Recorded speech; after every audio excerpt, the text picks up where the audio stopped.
ko, tatapusin ko ito. Kung hindi ako matapos, okay lang. You know, we live by our destiny in this planet. So nakita ko sa Davao, nung naging presidente ako, same. I said, now this time, I addressed myself to the country. Yung lumaban sa, no, you know, the first 6 weeks ng assumption ko sa office, hindi amin yun. Hindi sa gobyerno yun. Hindi kami magbabalot ng tao ng plastic. We are not producing mummies. Sa Egypt lang yun. Those were tortures. And if you are a government man, why would you waste your time wrapping a carcass there for nothing? If you want a drug, don't kill him. Shoot him dead. Why do you have to waste your time? Actually, it was done. Remember, I implicated some generals in the armed forces of the Philippines. I fired about 6 upon assumption. And I have many things to say, maybe in a few days. Yung lumaban, those who choose to fight, were killed. My orders are very specific. Go and find them, apprehend them, arrest them. If they choose to fight violently, and you find yourself in danger, as a soldier and as a military man, go ahead and kill him. That's about. That's the law. I was all along using the law. And why would these idiots now crucify me by saying, if you destroy my country, I will kill you? Find any other national of any country would find something wrong in that statement. And as I said, that if you destroy the youth of my land, I will kill you. There is no law at all. Not even the United Nations. And ang masakit dyan, they kept on threatening me. Most of them were outside. And always they would say, we will bring you to the International Court of Justice. So how stupid can you get? The one saying it, the United States of America, is not even a signatory of the International Criminal Court. Then why are you using a term in the charter of an organization of which you are not a member? And what about killing? I said early on it was the purging and the cleansing. Then came those who chose to fight. But yung mga tao na tumago at naghintay ng opportunity for a rehab or something good along the way, baka may makukuha sila, yun yung dadating dito. Those who choose to fight it out, made a stand, they are there in the memorials and cemetery. I am sorry for them. But I will not hesitate to do whatever it is necessary to save my country. Sabihin ko sa inyo, even if I will rot in prison, so be it. Yan na lang ang pinaka-contribute ko sa, wala naman akong ibinigay sa bayan ko. I am not with credentials. I finished kindergarten to, I never got beyond the 7, 75, 76, 77, 75, 76. Yeah, but sometimes, even with the minimum or the barest minimum of know-how, I can perhaps do something for my country. But, no. Pumasok kayo sa ibang bagay, wag dito.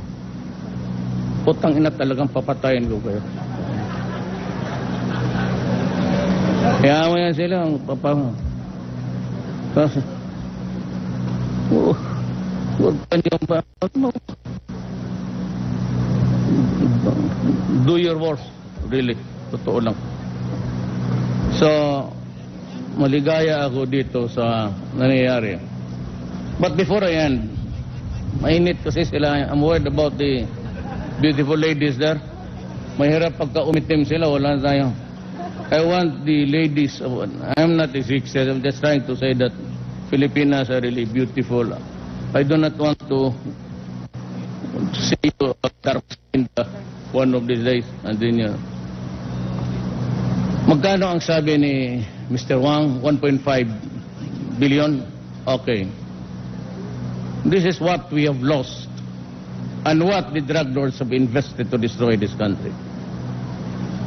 At 200 per tondo price. That's about 6,000 a month. Correct? Times, wag yung aking 1 million. Yung 3 million muna ni General Santiago nung PDEA noon. 3 million yung bilang niya eh. Kasi ako hindi pa ako tapos. At the end of the year, I might breach the million mark also. So 3 million. So that is times 3 million. That's 6 times 3 million. 3 million. That would be 18 billion a year. Times 12 a month, rather. Times 12. That is 216 billion.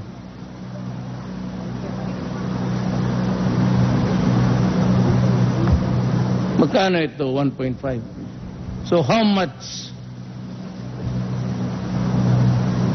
Kaya maraming property, mga hotel, barko, lahat na nandyan sa kanila. And I said, they invested on the lives and sanity of the Philippines. Kung hindi kapag kita mapatay yung... And do we have that 1.5 at our disposal? Maybe we have the money. Maybe we don't have it. But then, let us see next year. Again, if I can get hold of 1.5, maybe I will also build another one. This time, somewhere in the Visayas. But I'm sure. Kasi may tinurn over ang PAGCOR 5 billion kagabi. Si Andrea, so PAGCOR, so baka, but you know, there's trouble there in Mindanao. It is within control, but it's a troublesome thing. So I have to fly tomorrow to go to yung advance party ko na belonging to the Presidential Security Group na ambush pa kanina. Tinamaan ng IED. But I'm going there. I'm going there because I'm just simply going there. The advice was to postpone. I said, no, I'll go there. And if possible, take the same route. Maybe we can have a little gunfight here, gunfight there. Exercise, baka. Kung hindi ako lulusot, nandiyan naman. That's why we have a Vice President, Leni Robredo. Then we can have a gentle President also. In exchange for the discourteous mouth. Ano ganito lang talaga. Ako. Pero, what else can I do? I was trying to explain to everybody that I do not have the money, that I entered the presidency midterm, that I'm having a hard time coping up. Kasi, ang droga, ngayon, there's a better atmosphere in our place. In Davao City, napunta naman kayong lahat. Apparently, all of you have been there. It's a peaceful place. So, bakit? Because I stood my ground. I said, you stay here, I'll kill you. You do not go out of the city, I will kill you. Those who are out of my city are now here in Nueva Ecija doing their thing. At least dito sa siyudad ko, you can go around anytime. And to think that Davao City is in Mindanao. Well, except for the rebellion, which is a pestering problem, I really would say that were it not for this, maganda na sana tayo. But we can never move. Now, let me remind you again,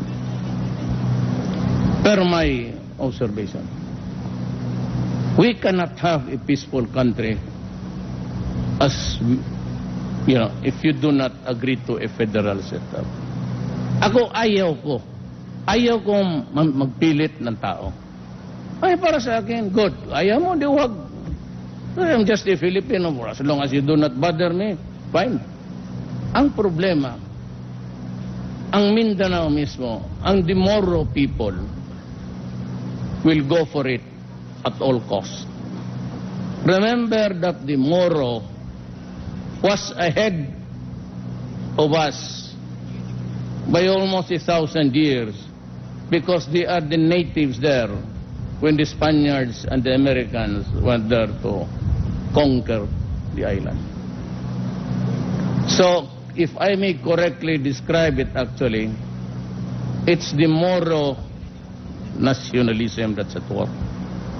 Yung pagkamuro nila na ninagaw mo karamihan ng mga Kristiyanos yung lupa nila, the choices, the real estate there, lahat ng magaganda belongs to the Christians. Kaya may rason eh. But if we do not compromise here, wala tayong maano. That's the barest minimum that they are asking. If I were you, I'd listen to the speaker here. Ponder on it, sleep on it, and maybe decide one day that they too must have a better deal in the governance.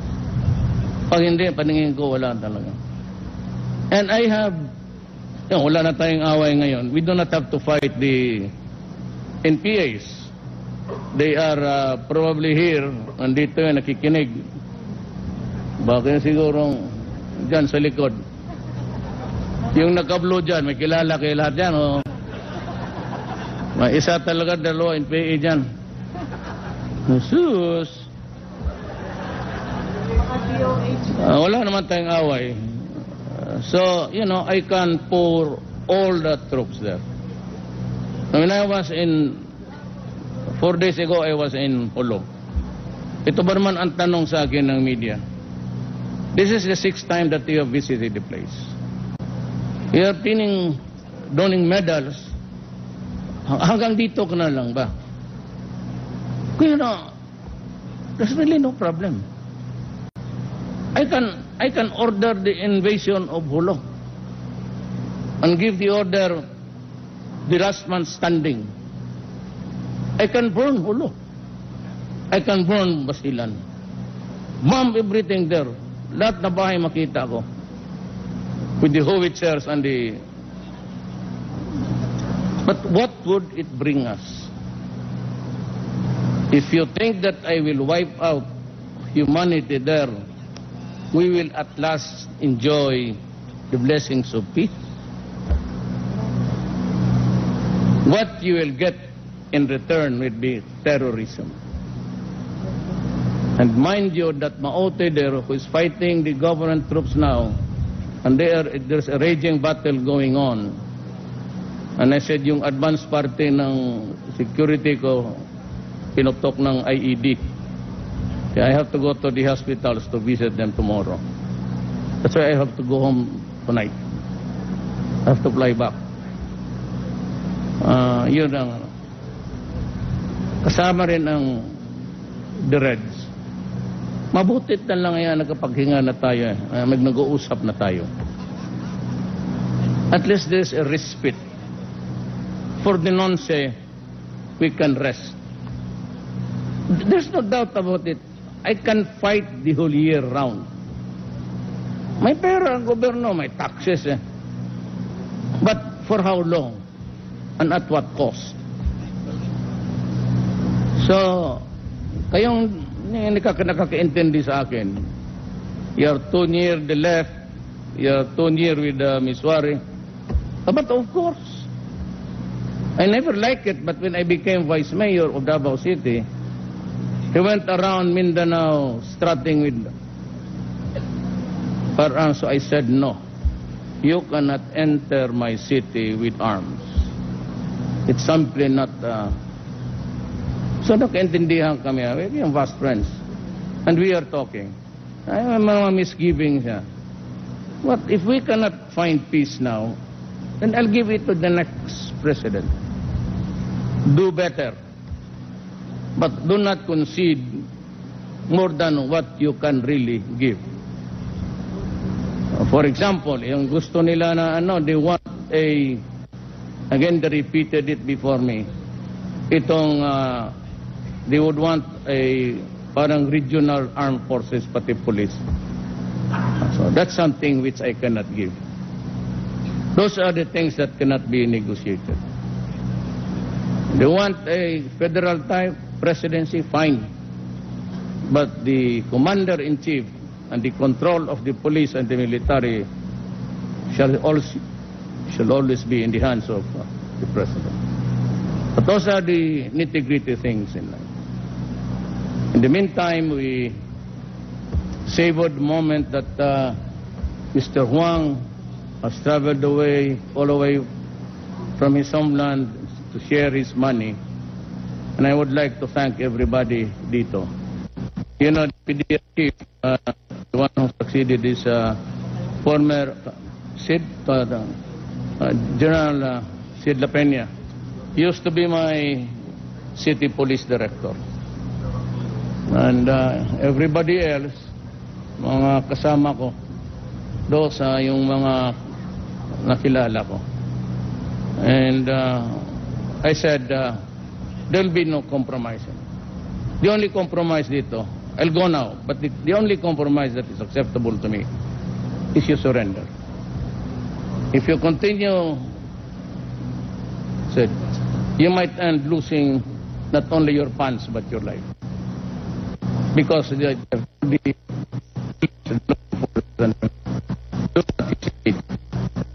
especially if your life is in danger.